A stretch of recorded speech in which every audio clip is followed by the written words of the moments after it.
Hello everyone, you all are welcome in Bansur PG college online classes. Last lecture में हम discuss कर रहे थे एंजाइम के बारे में। आज के इस लेक्चर में हम डिस्कस करेंगे एंजाइम इनिबिशन के बारे में। तो बेसिकली इनिबिशन होता क्या है? The prevention of an enzyme process as a result of interaction of inhibitor with enzyme. जब एंजाइम सबस्ट्रेट से रिएक्ट करता है तो उसी दौरान इनिबिटर भी सबस्ट्रेट से बाइंड होने की कोशिश करते हैं। तो जिस रेट से कोई सबस्ट्रेट एंजाइम से बाइंड होने की कोशिश करता है, उसी रेट से इनिबिटर भी एंजाइम से बाइंड होने की कोशिश करता है। तो यदि एंजाइम के साथ इनिबिटर बाइंड हो जाता है तो इस केस में क्या होगा? तो इस केस में हमें प्रोडक्ट नहीं मिलेगा और हमें एंजाइम सबस्ट्रेट कॉम्प्लेक्स की जगह एंजाइम इनिबिटर का कॉम्प्लेक्स देखने के लिए मिलता है। अब इनिबिटर्स क्या होते हैं? Any substrate that can diminish the velocity of an enzyme catalysed reaction is called an inhibitor. तो इनिबिटर क्या है? कोई भी ऐसा सब्सटेंस जो एंजाइम की वेलोसिटी को क्या कर दे, ख़त्म कर दे, या फिर एंजाइम को सबस्ट्रेट से बाइंड होकर प्रोडक्ट में कन्वर्ट होने की जो रिएक्शन है उसे डिस्टर्ब कर दें। तो ऐसे सभी सबस्टेंट क्या कहलाते हैं? इनिबिटर कहलाते हैं। और एंजाइम से बाइंड होने के बाद ये एंजाइम इनिबिटर कॉम्प्लेक्स बना लेते हैं। तो अगर एंजाइम इनिबिटर कॉम्प्लेक्स बन जाता है तो सबस्ट्रेट एंजाइम से बाइंड नहीं कर पाता और यह सबस्ट्रेट एंजाइम से बाइंड नहीं कर पाएगा तो ये प्रोडक्ट में कन्वर्ट नहीं हो पाता।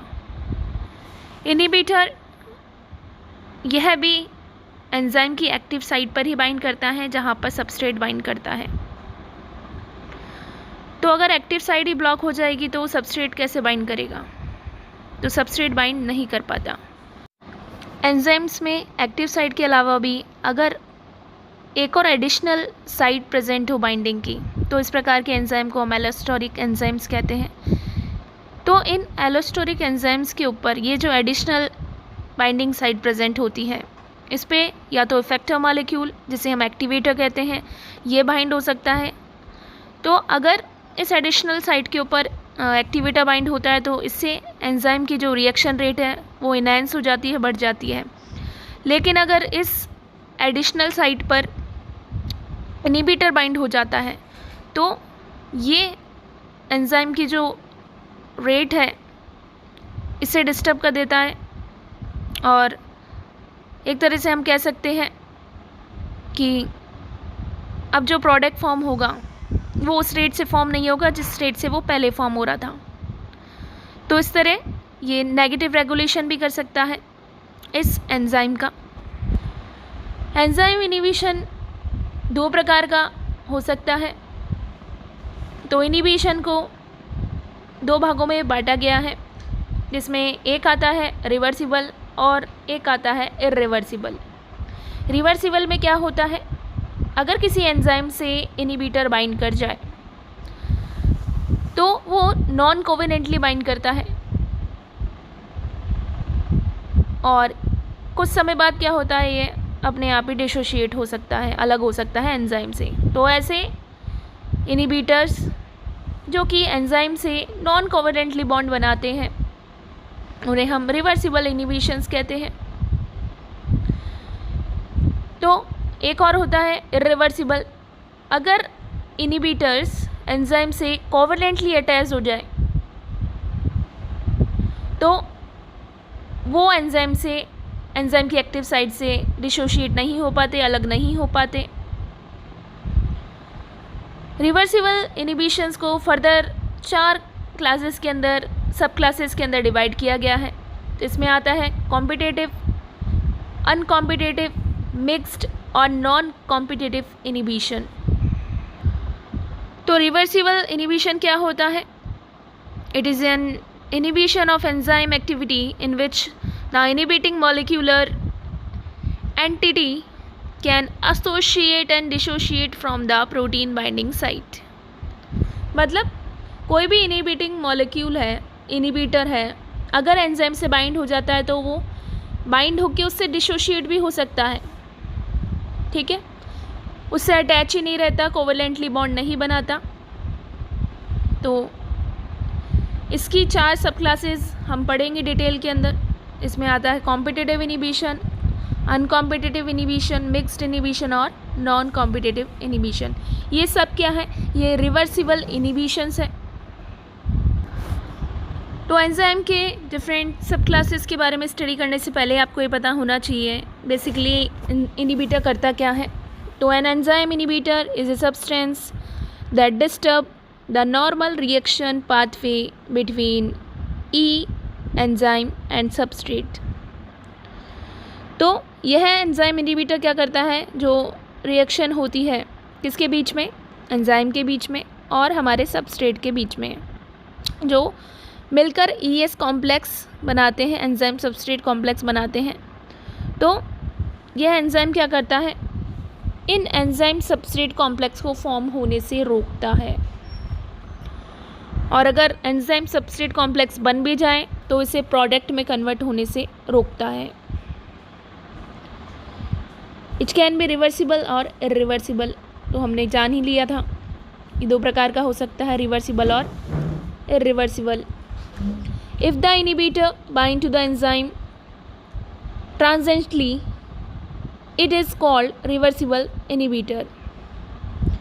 तो अगर कुछ ही समय के लिए यह इनिबिटर बाइंड हुआ है इस एंजाइम से और इनके बीच में कोवेलेंटली बॉन्डिंग नहीं हुई है, कोवेलेंट बॉन्ड का फॉर्मेशन नहीं हुआ है, तो इस इनिबिटर को हम क्या कहते हैं? Reversible inhibitor. If the inhibitor bind to enzyme permanently, अगर परमानेंटली बाइंड हो गया है यह इनिबिटर एंजाइम से, एंजाइम की एक्टिव साइट से, तो अब इसे हम अलग नहीं कर पाएंगे। तो इस प्रकार का इनिबिटर क्या कहलाएगा? Irreversible inhibitor.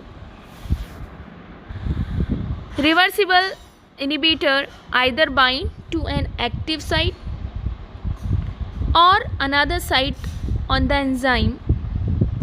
तो रिवर्सिबल इनिबिटर में जो इनिबिटर होता है या तो एंजाइम की एक्टिव साइट के ऊपर बाइंड कर जाएगा, अगर एक्टिव साइट के ऊपर यह इनिबिटर बाइंड कर जाता है तो क्योंकि आपको पता है सबस्ट्रेट भी एक्टिव साइट पे बाइंड करता है, तो सबस्ट्रेट के बीच में और इनिबिटर के बीच में अब क्या होगा? कंपटीशन होगा। दोनों कोशिश करेंगे कि दोनों, सबस्ट्रेट कोशिश करेगा मैं एक्टिव साइट पे बाइंड कर जाऊं, इनिबिटर कोशिश करेगा मैं एक्टिव साइट पे बाइंड कर जाऊं, तो दोनों के बीच में कंपटीशन होगा। तो इस प्रकार का इनिबिटर क्या कहलाएगा? Competitive inhibitor.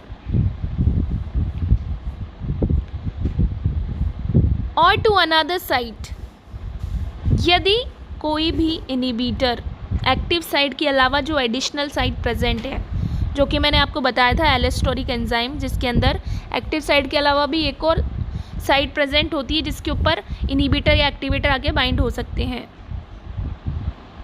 तो अगर एडिशनल अनदर साइट के ऊपर यह इनिबिटर बाइंड होता है तो इस कंडीशन के अंदर कौन सा इनिबिशन होगा? नॉन कॉम्पिटिटिव इनिबिशन, क्योंकि इस कंडीशन के अंदर सबस्ट्रेट और इनिबिटर के बीच में किसी प्रकार का कोई कंपटीशन नहीं है, इसलिए इसको हमने बोला नॉन कॉम्पिटिटिव। कॉम्पिटिटिव के अंदर साइट एक ही थी और बाइंड होने वाले 2 मॉलिक्यूल्स थे, इनिबिटर और सबस्ट्रेट। यहाँ पर केवल क्या है? साइट ही अलग है। सबस्ट्रेट तो बाइंड कर जाएगा एक्टिव साइट से, लेकिन इनिबिटर कहाँ पे बाइंड कर रहा है? अनदर साइट पे, तो कंपटीशन तो है ही नहीं। तो इस तरह का इनिबिशन कहलाएगा नॉन कॉम्पिटिटिव इनिबिशन। यहाँ पर एक ग्राफ दिखा रखा है जिसके अंदर आप देखेंगे एक्स एक्सिस पे तो सबस्ट्रेट की कॉन्सेंट्रेशन है और वाई एक्सिस के ऊपर रेट ऑफ रिएक्शन है।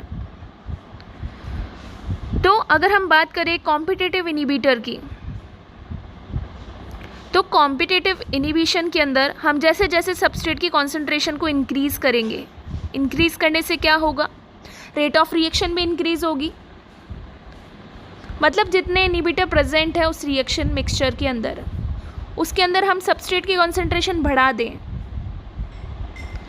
तो ज़्यादा से ज़्यादा सबस्ट्रेट किससे बाइंड करेंगे, एंजाइम से बाइंड करेंगे, और इस तरह से हम इनहिबिटर के इफेक्ट को कम कर देंगे।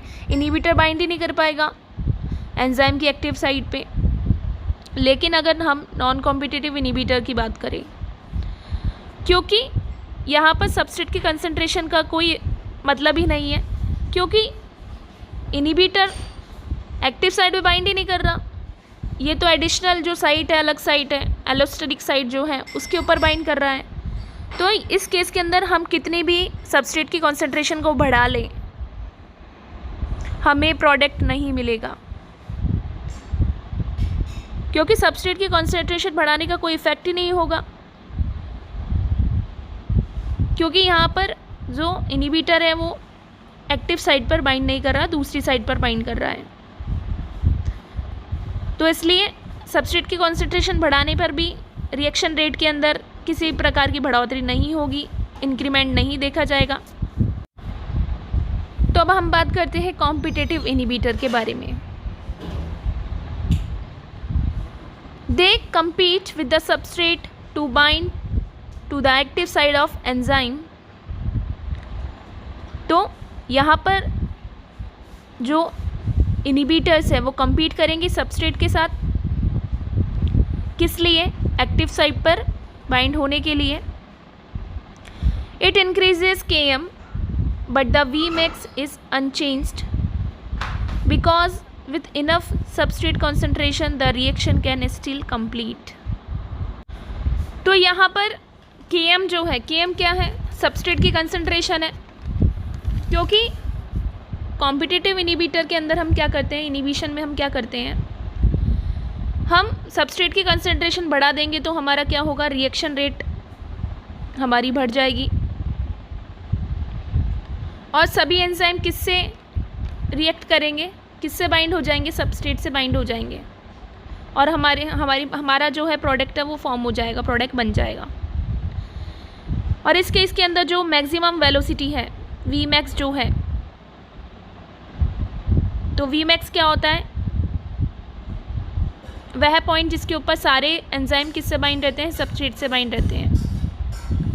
तो इसके ऊपर किसी प्रकार का कोई चेंजेस देखने के लिए नहीं मिलेगा, हमें Vmax मिल जाएगा।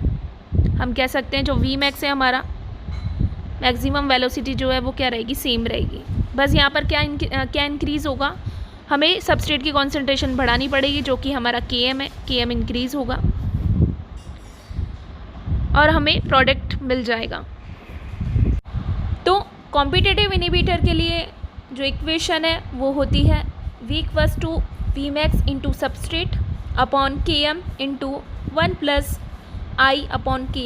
ये क्या होता है, 1 + I/Ki, ये इनहिबिटर का कांस्टेंट होता है, और यहाँ पर I क्या है, I है इनहिबिटर की कंसंट्रेशन, Ki उसका कांस्टेंट है, प्लस सबस्ट्रेट। तो यहाँ पर आप ग्राफ में देखेंगे ये जो Vmax है ये सेम रहता है, लेकिन यहाँ पर जो Km की जो वैल्यू है, जो सबस्ट्रेट की कॉन्सेंट्रेशन है वो क्या हो रही है, इंक्रीज़ हो रही है, क्योंकि हम यहाँ पर कंपटीशन को और इस इनहिबिटर के इफेक्ट को कम करने के लिए क्या कर रहे हैं, कंसंट्रेशन बढ़ा रहे हैं। किसकी कंसंट्रेशन बढ़ा रहे हैं, सबस्ट्रेट की कंसंट्रेशन बढ़ा रहे हैं। तो Km क्या हो रहा है, हमारा इंक्रीज़ हो रहा है, वहीं Vmax हमारा क्या रहेगा, सेम रहेगा। तो लाइनवीवर प्लॉट के द्वारा इस कॉम्पिटिटिव इनहिबिशन को यहाँ पर समझाया गया है। नेक्स्ट आता है अनकॉम्पिटिटिव इनहिबिटर। तो अनकॉम्पिटिटिव इनहिबिटर क्या होता है, इन uncompetitive inhibitor bind to enzyme substrate complex to stop enzyme from reacting with substrate to form product. तो क्योंकि अब यहाँ पर जो इनहिबिटर है वो किससे बाइंड कर रहा है, वो ES एंजाइम सबस्ट्रेट कॉम्प्लेक्स से बाइंड कर रहा है। तो इससे क्या होगा, यह इस ES कॉम्प्लेक्स को किस में कन्वर्ट नहीं होने देगा, एंजाइम और प्रोडक्ट के अंदर कन्वर्ट नहीं होने देगा। इससे हमें प्रोडक्ट फॉर्म नहीं होता है इस रिएक्शन के अंदर, एंजाइम जो है वो सबस्ट्रेट को कन्वर्ट नहीं कर पाएगा किसमें, प्रोडक्ट के अंदर। तो यहाँ पर अनकॉम्पिटिटिव इनिबिशन को कम करने के लिए हम क्या करते हैं, सबस्ट्रेट की जो कंसंट्रेशन है उसको कम करके इस अनकॉम्पिटिटिव इनिबिशन को कम कर सकते हैं। तो कम कैसे कर सकते हैं, क्योंकि इनिबिटर किससे बाइंड करता है, एंजाइम सबस्ट्रेट कॉम्प्लेक्स से। और एंजाइम सबस्ट्रेट कॉम्प्लेक्स कब बनेगा, जब सबस्ट्रेट ज़्यादा होंगे, वो ज़्यादा से ज़्यादा एंजाइम से बाइंड होकर ES कॉम्प्लेक्स बनाएंगे।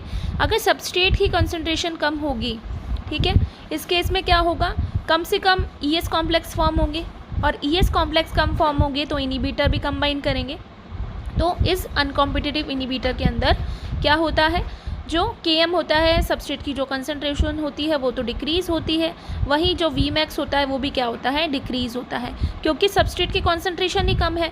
तो सबस्ट्रेट की कंसंट्रेशन कम होगी तो Vmax भी क्या होगा, वो भी डिक्रीज़ होगा, ठीक है। और Vmax क्या होता है, Vmax जब सारे सबस्ट्रेट किससे बाइंड हो, एंजाइम से बाइंड हो, तो क्योंकि सबस्ट्रेट ही कम है तो कम से कम सबस्ट्रेट किससे बाइंड करेंगे, एंजाइम से बाइंड करेंगे, तो Vmax भी डिक्रीज़ होना ही है, क्योंकि सबस्ट्रेट की कंसंट्रेशन क्या ले रहे हैं हम यहाँ पर, कम ले रहे हैं। तो इस अनकॉम्पिटिटिव इनिबिशन के लिए जो इक्वेशन आती है वो आती है V equals to Vmax into substrate upon 1 plus I upon KI upon Km upon 1 plus I upon KI plus substrate. तो अनकॉम्पिटिटिव इनिबिशन को पता लगाने के लिए इसकी वैल्यूज़ हम इस लाइन वीवर्क प्लॉट को प्लॉट करके निकाल सकते हैं। अनकॉम्पिटिटिव इनिबिटर के लिए लाइन वीवर्क के अंदर दो ऐसी पैरेलल लाइन हमें देखने के लिए मिलती है, जिसके अंदर हमारा जो Km है वो भी डिक्रीज़ हो रहा है, इसके साथ साथ जो Vmax है वो भी क्या हो रहा है, डिक्रीज़ हो रहा है। नेक्स्ट आता है नॉन कॉम्पिटिटिव इनिबिशन।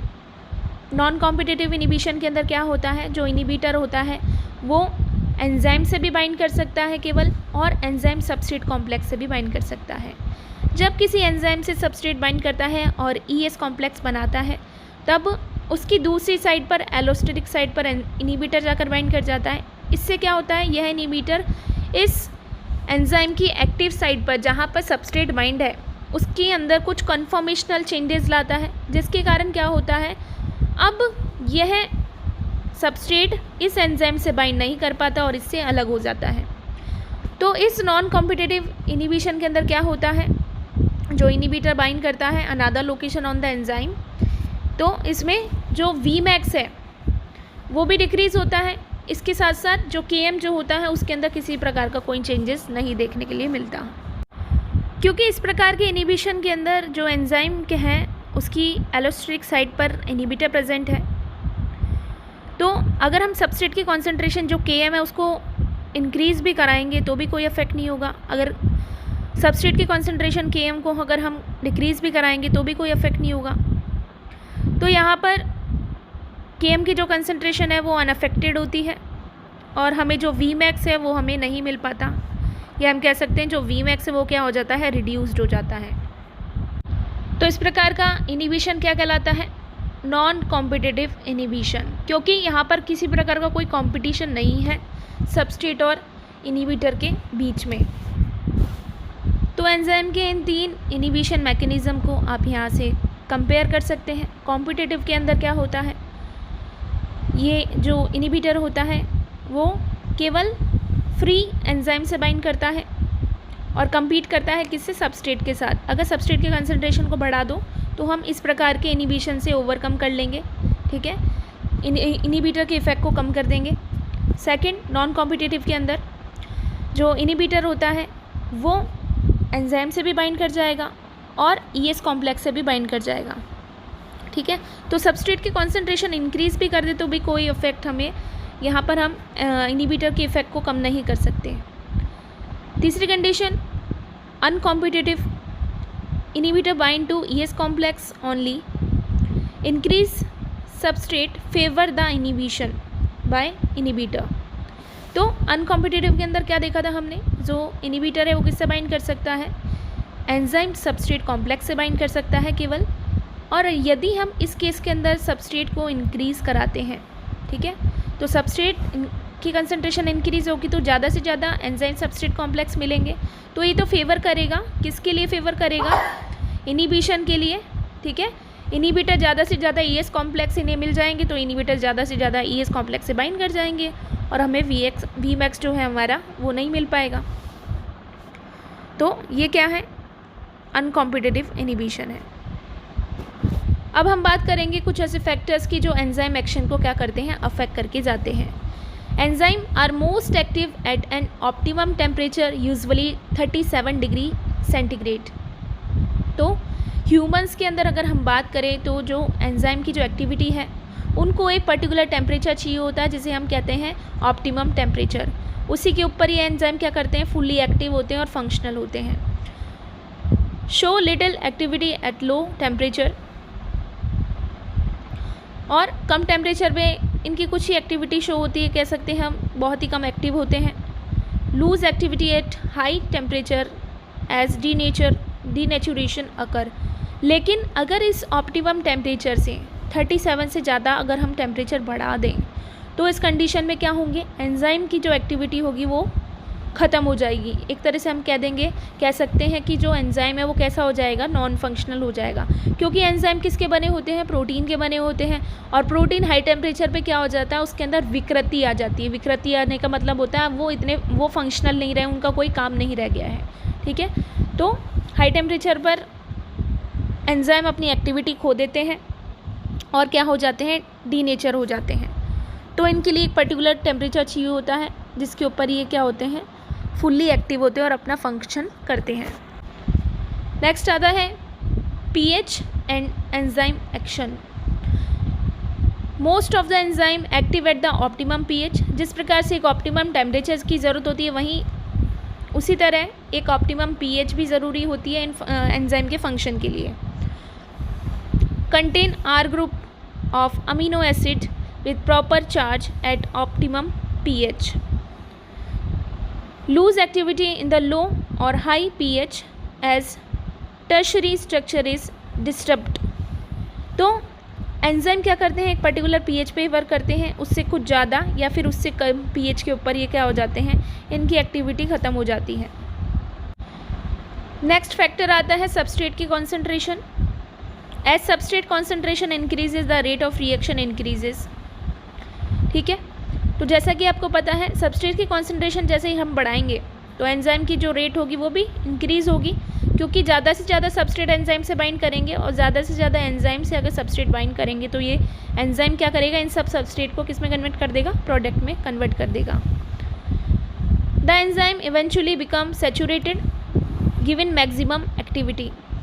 लेकिन हमने बात करी थी Vmax की, तो Vmax क्या होता है, वह कंडीशन और वह पॉइंट रिएक्शन का जहाँ सारे एंजाइम की जो एक्टिव साइड है वो ऑक्यूपाइड है किससे, सबस्ट्रेट से। तो इस कंडीशन के अंदर क्या हो जाएगा, हमें एक सैचुरेशन देखने के लिए मिल जाएगा, क्योंकि अब कोई भी एंजाइम फ्री नहीं है। सबस्ट्रेट की कॉन्सेंट्रेशन इतनी ज़्यादा बढ़ गई कि सारे एंजाइम अब बाइंडेड है किससे, सबस्ट्रेट से। तो इस कंडीशन के अंदर सैचुरेशन देखने के लिए मिल जाता है हमें, और एक तरह से हम कह सकते हैं हमें मैक्सिमम जो वेलोसिटी है रिएक्शन की वो मिल जाती है। और एक बार रिएक्शन की जो वेलोसिटी है वो मैक्सिमम हो गई, सैचुरेशन लेवल आ गया, उसके बाद चाहे आप कंसंट्रेशन कितनी भी इंक्रीज़ कर दो, ये जो रिएक्शन की रेट है इसके ऊपर किसी प्रकार का कोई इफेक्ट देखने के लिए नहीं मिलेगा।